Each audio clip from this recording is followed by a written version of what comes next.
আমার কটের গাছে উঠছে। দেখো তুমি কি আঁশফল পারবে?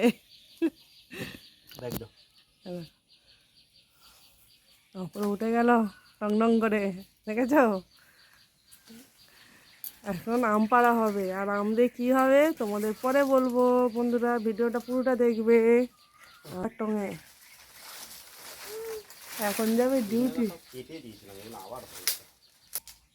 হ্যাঁ বন্ধুরা, তোমরা কি দেখতে পাচ্ছ? ওই আম পাচ্ছে, আমের পাড়া লোকটাকে দেখা যাচ্ছে না, গাছপাতা নড়ছে দেখা যাচ্ছে। হ্যাঁ, আজকের আমের একটা রেসিপি করব, অবশ্যই তোমরা পুরো ভিডিওটা দেখবে। তো দেখতে থাকো। এই দেখো আমাদের গাছের লোক উঠে গেছিল, গাছের মালিক। ধীরে ধীরে নামো। এই ওইদিকে পা করো।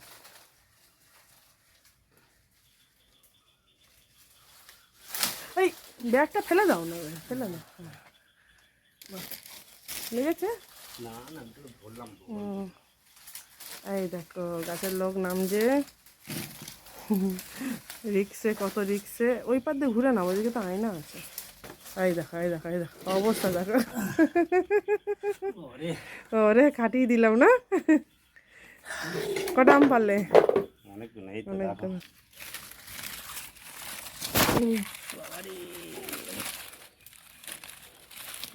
অনেকগুলো আম পেরেছে ব্যাগের ভিতরে আমগুলো। আরে বাবারে দেখো, ওটা লিচু হয়নি, এটা আম হয়েছে। ওরে বাবা, সাবাস সাবাস। এখনো আছে। এই দেখো এখানেও আছে, এখনো 2 কেজির মতো মনে আম পেরে নিয়েছে, তাই তো? হ্যাঁ এরকমই আমগুলো বড় হয়েছে, কত সুন্দর দেখো বন্ধুরা। ধরো আজকে এই দেখো আমগুলো যে পাড়া হয়েছিল সেইগুলো এখন কাটিং হবে, একটু জলে ভিজিয়ে রাখবো আমগুলো। তো দেখো দেখো বন্ধুরা কতগুলো আম পেরেছি, কি বড় বড় আম, পাকার টাইম হয়ে এসছে। তো একটু আচার বানাবো বলে কবে থেকে ভাবছি, নাহলে এরপরে তো পুরো পেকেই যাবে, আর কিছু করা যাবে না। মেয়েটাও খাবে আচার, তো বলে দিলাম তোমাদেরকে আচার বানাবো এগুলো দিয়ে। তা কী কী আচার বানাবো অবশ্যই তোমরা পুরো ভিডিওটা দেখো।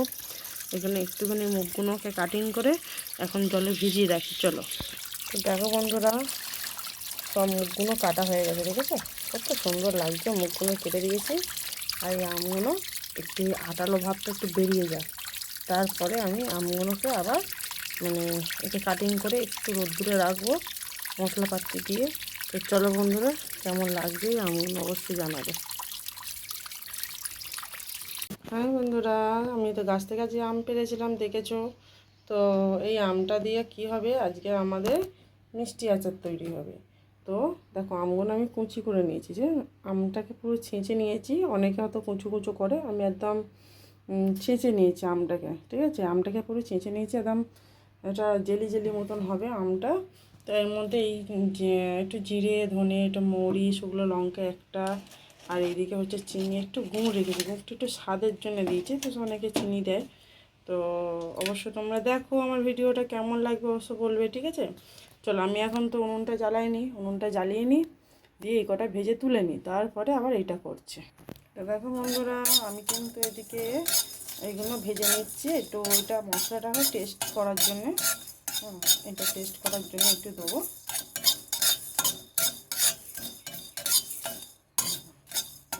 এতে একটু 5 ফোড়ন দেবো, তাহলে একটু টেস্টটা হবে। এতে একটু 5 ফোড়ন দিতে একটু ভালো লাগবে। বন্ধুরা আমি অল্প করে 5 ফোড়ন দিয়েছি, ঠিক আছে? আর আচারটা সেরকম তো বেশি না, সেজন্য একটু অল্প অল্প মশলা দিয়েছে। বন্ধুরা আমার কিন্তু এদিকে ভাজা শেষ, ঠিক আছে? দেখতেই পাচ্ছ এটা কালারটা কিরকম চেঞ্জ হয়ে গেছে। তো আমার এটা ভাজা হয়ে গেছে। এবারে আমি আমটা দেবো, চিনিটা দিয়ে দিয়ে এটা আস্তে করে বসিয়ে রেখে দেবো।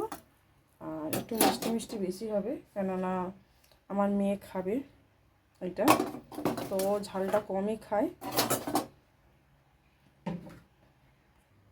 তো ঝালটা অনেকটাই কম খায়।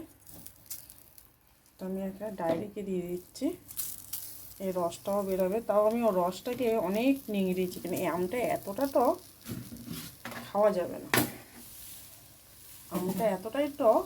তো তো খাওয়া যাবে না। তো আমি আর একটা টক আচার, ঝাল টক আচার বানাবো, সেটাও তোমরা দেখো। এটা আমি কালকে ছাড়বো ভিডিওটা। আর মিষ্টি আচারটা আজকে ছাড়ছি, কালকে টক ছাড়বো। আজকে মিষ্টি খাও, লাস্টে টক ঝাল খাবে, ঠিক আছে? এটা আমি একটু বসিয়ে রাখবো, এটা একটু বসিয়ে রাখবো। আস্তে আস্তে এই যে রসটা গরমের মধ্যে হবে, ততক্ষণ চলো আমরা এটা বেটে নিই মশলাটা। তো দেখো বন্ধু, তো ঠান্ডা, আমি সইতে পারছি না। আমারটা অলরেডি রেডি গুঁড়ো মশলাটা।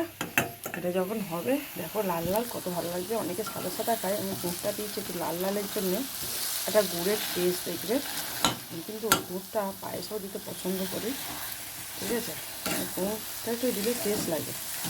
তো আমি একটাই গুড় দিয়েছি, 100 গ্রাম বা 50 গ্রামের মতন গুড় হলেই ভালো লাগবে।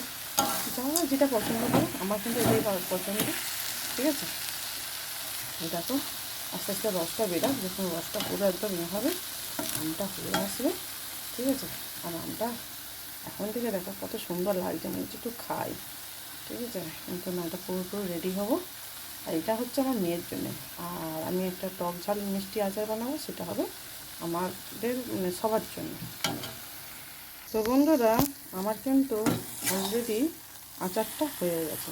দেখো গুড়টা দিয়েছি বলে আচারটা এইভাবে হয়েছে, কালারটা এই এসছে। তো এবারে আমি 1 চামচ ভিনিগার দেবো। তো বন্ধুরা, এবারে আমি 1 চামচের মতন একটু ভিনিগার দেবো।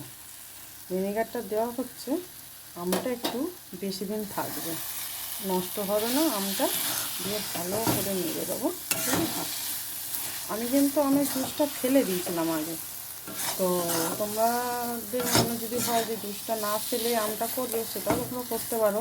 কেন আমটা এত টক, তো মিষ্টি অনেক লাগবে, তার জন্য আমি কী করছি, আমের জুসটা একটু ফেলে দিই। তাও এত চিনি দিয়েছি, গুড় দিয়েছি, এখনও পর্যন্ত আমার আমটা টক, মিষ্টিও গায়েই লাগেনি, এরকম ব্যাপার।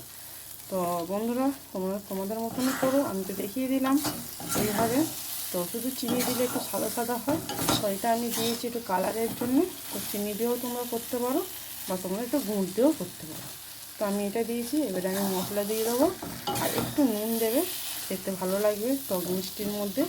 তো এর মধ্যে একটুখানি আমি মশলা ছড়িয়ে দিই।